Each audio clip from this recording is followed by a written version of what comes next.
Acute diarrhoea.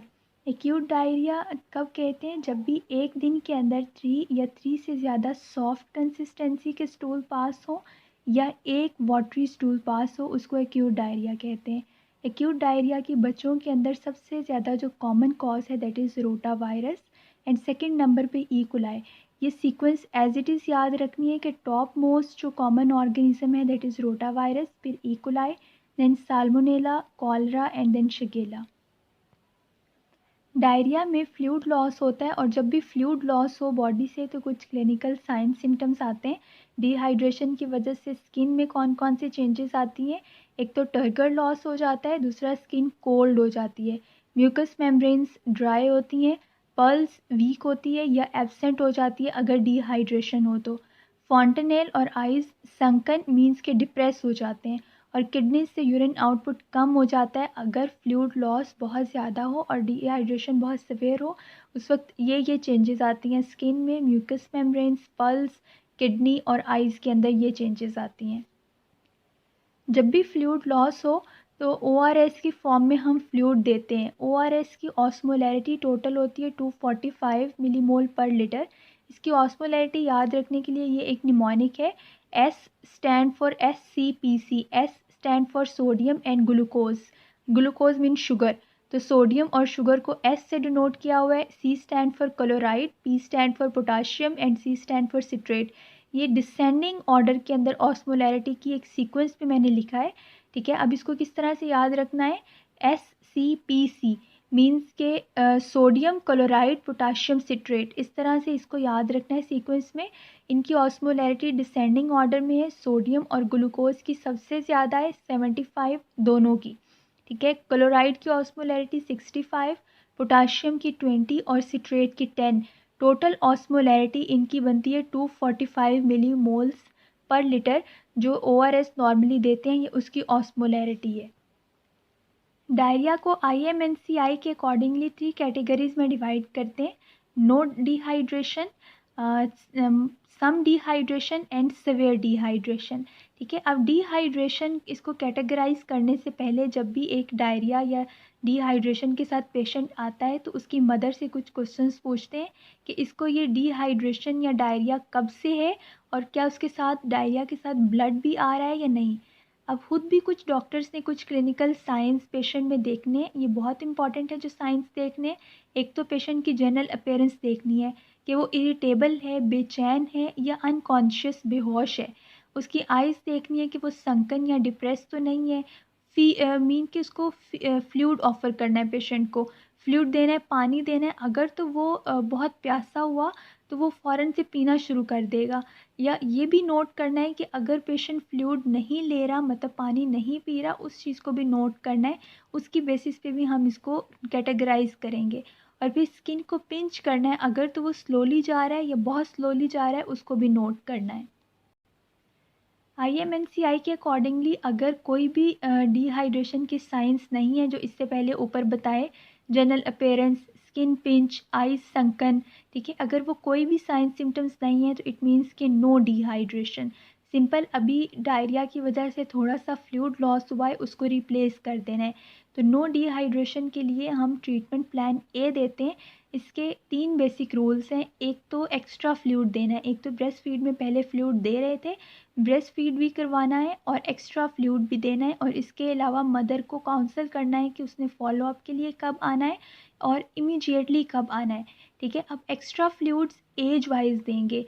अगर तो as मतलब 2 साल से छोटा बच्चा है तो उसके अंदर एक्स्ट्रा फ्लूइड 50 to 100 ml देंगे हर डायरिया की एपिसोड के बाद।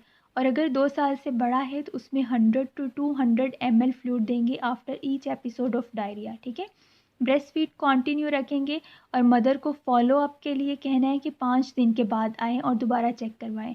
इमीडिएटली कब वापस आना है? 5 दिन से पहले। अगर बच्चा फीड नहीं ले रहा या उसको फीवर है या स्टूल के साथ ब्लड आना स्टार्ट हो गया है तो फिर मदर को कहना है कि वो इमीडिएटली डॉक्टर के पास वापस आए। Next is some dehydration.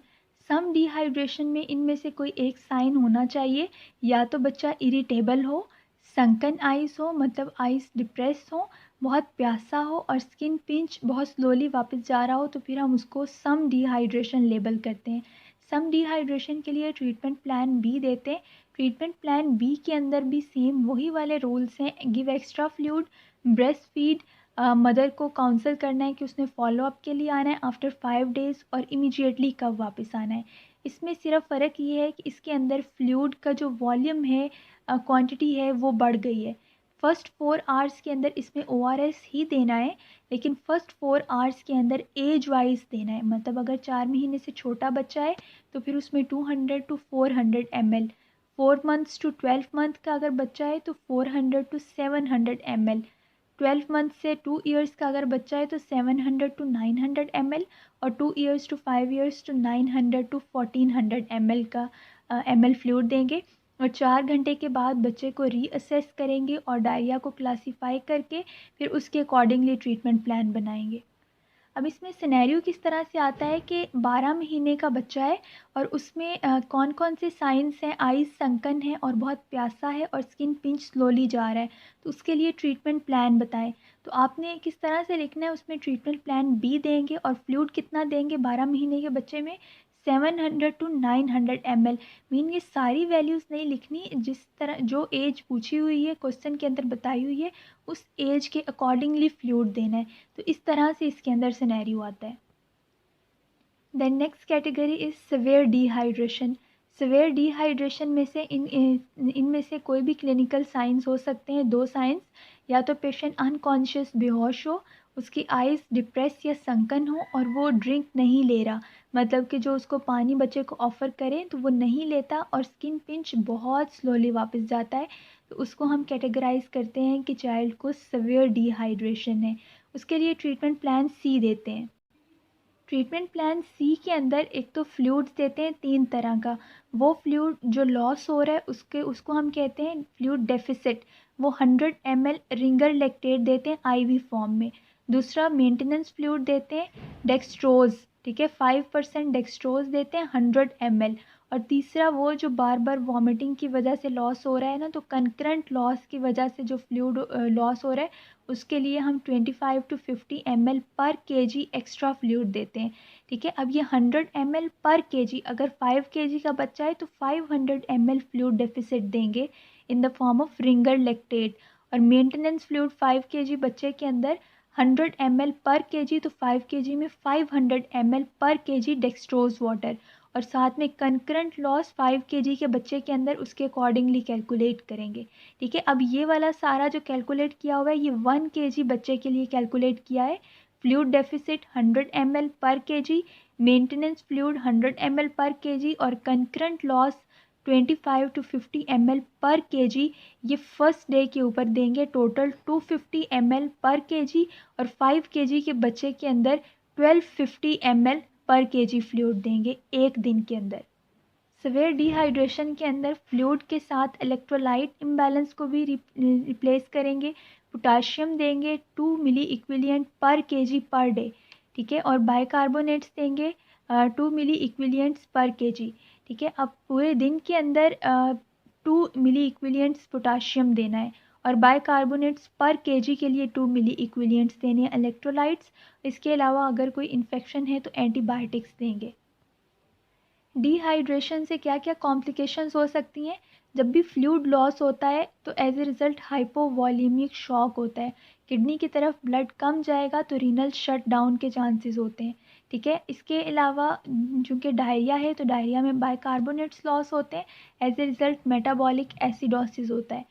Chronic diarrhoea अगर हो तो उसमें मैल न्यूट्रिशन होता है, सारे न्यूट्रिएंट्स एब्जॉर्ब नहीं होते।